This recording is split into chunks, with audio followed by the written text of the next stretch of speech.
Assalamualaikum.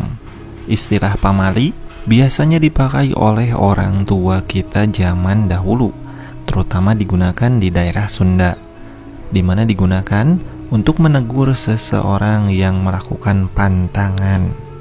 Apabila kita telusuri, ternyata beberapa hal yang dilarang dan disebut pamali tersebut sebagian dilarang oleh para ulama. Perlu kita tahu, ada beberapa kebiasaan yang bisa menyebabkan terhalangnya datangnya rezeki. Bahkan rezeki yang sudah datang bisa balik lagi tertolak karena kita melakukan suatu kesalahan yang tentunya tidak kita sadari. Nah, apa saja yang bisa menghalangi rezeki kita, sedangkan kita sendiri tidak sadar sering melakukannya di rumah? Yang pertama, yaitu bernyanyi di dalam kamar mandi. Mungkin kebanyakan dari kita akan tidak sadar ya, ketika kita sedang mandi ataupun masuk ke kamar mandi, bukannya kita berdoa, tetapi malah sambil bernyanyi. Selain bernyanyi, kita juga dilarang untuk berbicara dengan sengaja di dalam kamar mandi. Saat kita memasuki kamar mandi, sebaiknya kita berdoa dan berzikir di dalam hati, karena kebiasaan bernyanyi ataupun mengobrol di kamar mandi bisa mengakibatkan rezeki kita menjadi syarat. Yang kedua, kesalahan dalam memotong kuku. Memotong kuku yang benar adalah dilakukan pada hari-hari tertentu, yaitu dalam satu minggu hanya ada 3 hari saja yang sangat baik digunakan untuk memotong kuku, yaitu hari Senin, hari Kamis, dan juga hari Jumat. Kemudian jangan lupa perhatikan juga urutan dalam memotong kuku. Tidak boleh sembarangan ataupun diacak, karena semuanya ada aturannya. Harus berurutan dari nomor 1 sampai nomor 10. Adapun untuk urutan pemotongannya sudah ada di video lain di channel ini. Silahkan disimak saja. Dan jangan lupa, pada saat akan memotong kuku sebaiknya kita melakukan wudhu terlebih dahulu. Karena ketika kuku kita terlepas dan kita mempunyai wudhu, maka potongan kuku tersebut akan beristighfar hingga hari kiamat untuk kita. Kemudian kebiasaan yang ketiga yang menghalangi rezeki, yaitu tidak pernah mendoakan orang tua. Pada saat kita selesai sholat, maka jangan lupa untuk sempatkan berdoa terlebih dahulu, karena setelah sholatlah waktu-waktu mustajab dan juga waktu utama untuk kita berdoa. Jangan lupa doakan untuk kebaikan orang tua kita, baik yang masih hidup maupun yang sudah meninggal. Dengan cara sering mendoakan mereka, rezeki kita akan jauh lebih lancar. Bahkan setiap saat diutamakan bagi kita untuk terus mendoakan kedua orang tua kita. Dan bagi teman-teman muslim, disunatkan untuk tiap hari melakukan sholat birrul walidain, di mana sholat tersebut digunakan untuk memohon kebaikan bagi kedua orang tua kita, dan sangat-sangat dianjurkan. Dan hikmahnya adalah bisa membuka pintu rezeki bagi siapa saja yang rutin melaksanakannya. Kemudian kebiasaan atau perilaku yang keempat yang bisa menghalangi datangnya rezeki, yaitu menyimpan sampah di dalam rumah. Kebanyakan dari kita mungkin terbiasa mengumpulkan sampah di kantong plastik, kemudian menyimpannya di rumah. Bahkan berhari-hari, berminggu-minggu kita simpan di dalam rumah. Nah, kebiasaan seperti ini bisa menghalangi dari datangnya rezeki yang akan datang kepada kita. Apabila kita ingin rezekinya lancar, maka sebaiknya sampah di dalam rumah itu jangan sampai terlihat ya, dan harus kita buang sebelum waktu maghrib atau jam 6 sore. Jangan sampai kita menumpuk dan juga menyimpan sampah di dalam rumah jika tidak ingin rezekinya terhalang. Yang kelima, yaitu menyapu pada malam hari Kemudian kotorannya kita kumpulkan di sudut ataupun di pojok rumah.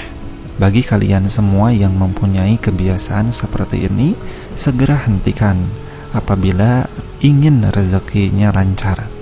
Nah, kebiasaan ini bisa menjadi sebab dari terhalangnya rezeki.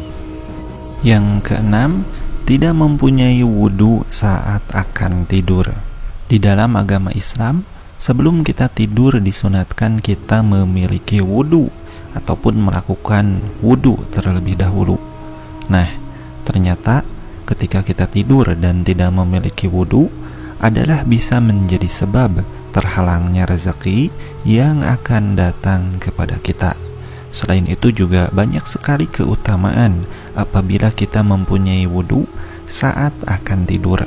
Bahkan tidur kita pun akan menjadi ibadah, dan tidurnya orang berilmu jauh lebih baik dari ibadahnya orang yang bodoh. Yang ketujuh, yaitu tidak disiplin dalam menggunakan kaki.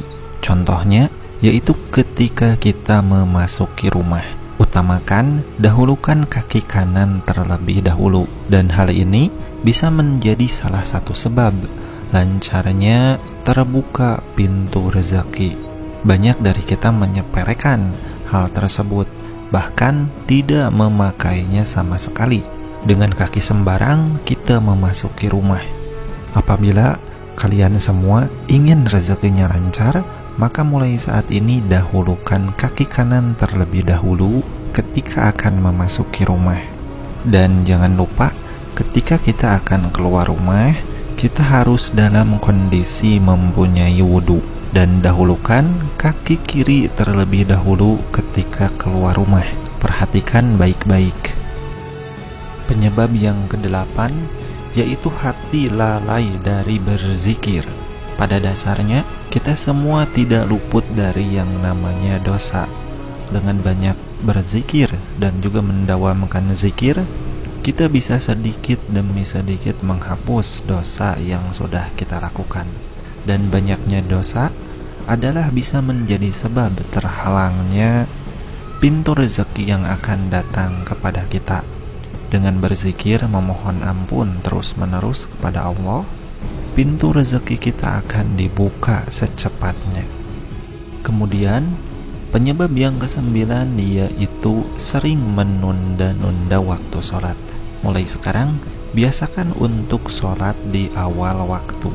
Sedikit sekali yang paham dan juga tahu bahwa sholat di awal waktu bisa mempermudah dan juga memperlancar datangnya pintu-pintu rezeki yang akan datang kepada kita.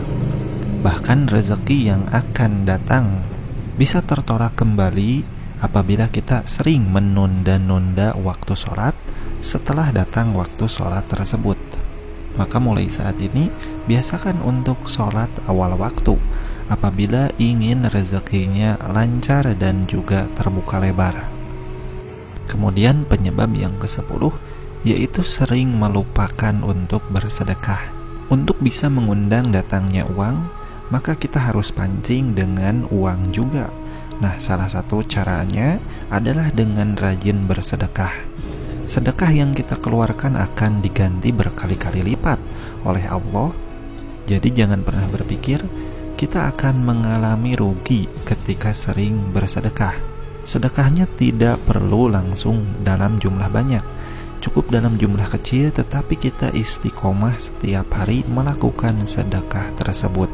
Dan perlu kita ingat dan kita sadari bahwa di dalam harta kita masih terdapat hak orang lain yang harus kita keluarkan, seperti melalui zakat, infak, dan juga sedekah. Apabila salah satu dari 10 penyebab tersebut kita lakukan, maka sama saja seperti saat hujan deras tapi kita malah memakai payung.